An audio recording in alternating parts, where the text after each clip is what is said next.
ایک نوجوان لڑکا جو غصے کا بہت تیز تھا، بات بات پر اسے غصہ آتا تھا، بات بات پر وہ لوگوں سے لڑتا تھا۔ ایک دن وہ اپنے باپ کے پاس آیا اور کہا کہ مجھے ہر بات پہ غصہ آتا ہے اور میں لوز ٹیمپر ہوں، جس کی وجہ سے میرے دوست مجھ سے ناراض ہو جاتے ہیں، مجھے کچھ اس کا علاج بتائیں۔ والد نے اسے کچھ کیلیں اور ایک ہتھوڑی دی اور کہا کہ اب جب تمہیں غصہ آئے تو باہر دیوار پر ایک کیل ٹھوک دینا، پھر دوبارہ جب غصہ آئے تو پھر دوبارہ ایک کیل ٹھوکنا اور چیک کرنا کہ پورے دن میں تمہیں کتنی دفعہ غصہ آیا۔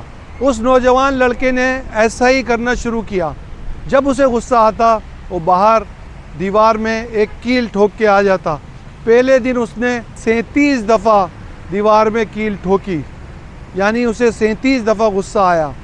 پھر آہستہ آہستہ یہ کیل دیوار میں ٹھوکنے کی تعداد کم ہوتی چلی گئی اور اس کا غصہ آہستہ آہستہ کم ہوتا چلا گیا، اور ایک دن ایسا آیا کہ اس نے دیوار میں ایک بھی کیل نہیں ٹھوکی۔ اس کا مطلب آج پورے دن اسے کوئی بھی غصہ نہیں آیا۔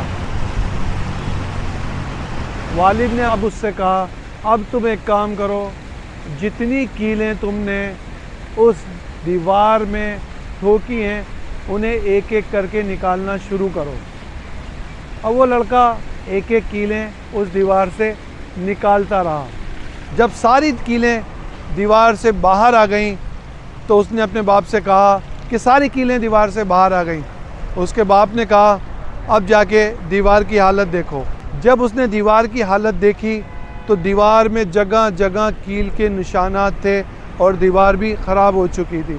اس کے والد نے اسے سمجھایا، ہماری حالت بھی کچھ ایسی ہے، جب ہم غصہ کرتے ہیں تو سامنے والے کو ناراض کر دیتے ہیں، اس کا دل توڑ دیتے ہیں، وہ بات دل میں رہ جاتی ہے یا وہ بات ذہن سے نہیں نکلتی اور لوگ بڑے آرام سے کہتے ہیں کہ میں نے آپ سے معافی مانگ لی۔ ہمارے الفاظ لوگوں کے دلوں میں بعض اوقات تیر کی طرح لگتے ہیں۔ جو درد تھا، جو شدت تھی، افسوس تھا، وہ رہ گیا،